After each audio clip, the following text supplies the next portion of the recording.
का इराणसमोर महासत्ता अमेरिकेने गुडघे टेकलेत? जो अमेरिका इराणला 48 तासात होर्मुझची सामुद्रधुनी खुली करण्याची वॉर्निंग देत होता, तोच अमेरिका आता अचानक 5 दिवस शांत राहण्याची भाषा करतोय.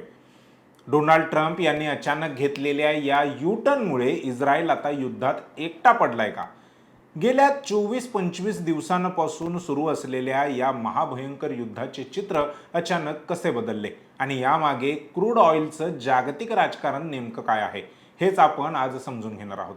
नमस्कार, मी संकेत आणि आपण पाहत आहात मुंबई आउटलुक. गेल्या 24-25 दिवसांपासून इराण, अमेरिका आणि इस्रायल यांच्यात युद्ध सुरू आहे आणि जगाला तिसऱ्या महायुद्धाच्या उंबरठ्यावर आणून ठेवले आहे.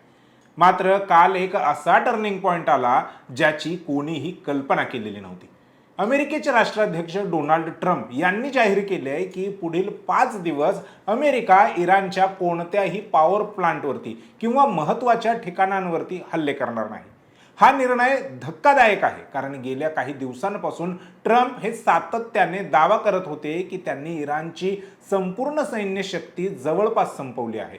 अयातुल्ला खामेनेई आणि इराणच्या लष्करी प्रमुखांना टार्गेट केलं आणि त्यात त्यांचा मृत्यू देखील झाला. मग अचानक हा युद्धविराम का? तुमच्या मनात आता हाच प्रश्न आला असेल की अमेरिका इराणला घाबरला आहे का? ट्रम्प यांचा पवित्रा आता चर्चेचा विषय बनला आहे.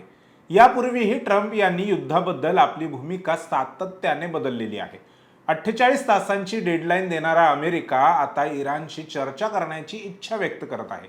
दुसरीकडे इराणने अत्यंत आक्रमक भूमिका घेत हे आधीच स्पष्ट केलं होतं की ते अमेरिकेशी कोणतीही चर्चा करणार नाहीत आणि युद्ध विरामही करणार नाहीत. इराणचे म्हणणे आहे की आम्हाला अमेरिकेशी कोणतीही चर्चा करायची नाही आणि युद्ध विराम पाळण्यास आम्ही बांधील नाहीत. कारण इराण अमेरिकेशी चर्चाच करत होता जेव्हा त्यांच्यावर अमेरिकेने हल्ले सुरू केले. त्यांच्या सर्वोच्च नेत्यासह अन्य महत्त्वाच्या नेत्यांची हत्या करण्यात आली. इराणने आत्मविश्वासाने केलेला हा निर्धार बघून वाटते की इराणकडे असे काहीतरी गुपित शस्त्र आहे ज्यामुळे त्यांनी अमेरिकेला देखील विचार करण्यास भाग पाडले आहे. या युद्धाचा सर्वात मोठा फटका हा जगाच्या अर्थव्यवस्थेला बसला आहे. काल भारताच्या प्रधानमंत्र्यांनी अगदी संसदेत सांगितले की भारत सरकार कोरोनाच्या वेळी ज्या प्रकारे संकटाचा सामना करण्यासाठी तयार होता, तसेच आता या युद्धामुळे उद्भवलेल्या समस्यांचा सामना करण्यासाठी देखील भारत सज्ज आहे. यावरून युद्धामुळे भारत आणि जागतिक स्तरावर किती गंभीर परिणाम झालेत याची आपल्याला जाणीव होते. इराण हा तेल उत्पादक देशांमधील महत्त्वाचा देश आहे. इराणवर हल्ले झाल्यामुळे जागतिक बाजारपेठेत कच्च्या तेलाचा पुरवठा विस्कळीत झाला आहे. शिवाय होर्मुझचा मार्ग बंद असल्याने जगभरात कच्च्या तेलाचा तुटवडा निर्माण झालाय. अमेरिकेत आणि युरोपमध्ये तेलाच्या किमती आता गगनाला भिडल्या आहेत. जर हे युद्ध असेच सुरू राहिले तर अमेरिकेची स्वतःची अर्थव्यवस्था धोक्यात येऊ शकते. सोबतच इराणने होर्मुझमधून जाणाऱ्या इंटरनेट केबल उद्ध्वस्त करण्याची धमकी दिली होती. जर इराणने खरंच तसं केलं तर अमेरिकन कंपन्यांना त्याचे मोठे नुकसान सहन करावे लागेल. ते होऊ नये म्हणूनही ट्रम्प मागे आल्याची चर्चा आहे. ट्रम्प यांना माहिती आहे की जर अमेरिकन नागरिकांना महागड्या इंधनाचा फटका बसला तर त्याचा थेट परिणाम त्यांच्या राजकीय प्रतिमेवर होईल. कदाचित म्हणूनच इराणला पूर्णपणे उद्ध्वस्त करण्याऐवजी अमेरिका आता सावध पावले उचलत आहे. इस्रायलचे प्रधानमंत्री बेंजामिन नेतन्याहू हे इराणला पूर्णपणे संपवण्याच्या तयारीत होते. त्यांना अमेरिकेचा पूर्ण पाठिंबा मिळेल अशी खात्री होती. परंतु अमेरिकेने घेतलेल्या या 5 दिवसांच्या ब्रेकमुळे इस्रायलच्या गोटात अस्वस्थता निर्माण झाली आहे. इस्रायलला वाटते की ही वेळ इराणला संपवण्याची आहे, परंतु अमेरिका मागे हटत असेल तर इस्रायलला एकट्याने इराण आणि त्याच्या प्रॉक्सी हिजबुल्ला आणि हमास यांच्याशी लढावे लागेल.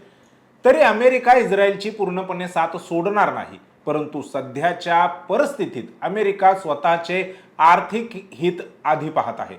यामुळे या युद्धात इस्रायलवरचा दबाव हा अधिकच वाढलेला दिसतोय. अयातुल्ला खामेनेई आणि इतर प्रमुखांची हत्या केल्यानंतर ट्रम्प दावा करत होते की त्यांनी इराणच्या नेतृत्वाचा कणाच मोडलाय.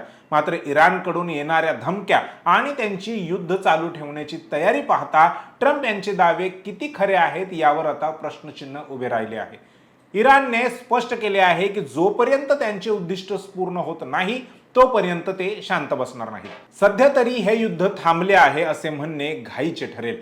हा अमेरिकेचा केवळ एक स्ट्रॅटेजिक पॉज असू शकतो.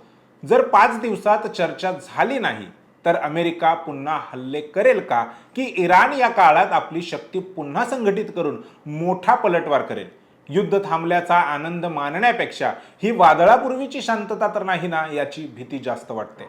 अमेरिकेने घेतलेला हा निर्णय इराणची शक्ती पाहून घेतला आहे की तेलाचे राजकारणामुळे? आणि या परिस्थितीत इस्रायल व इराण आता काय करणार याकडे सर्वांचे लक्ष लागले आहे.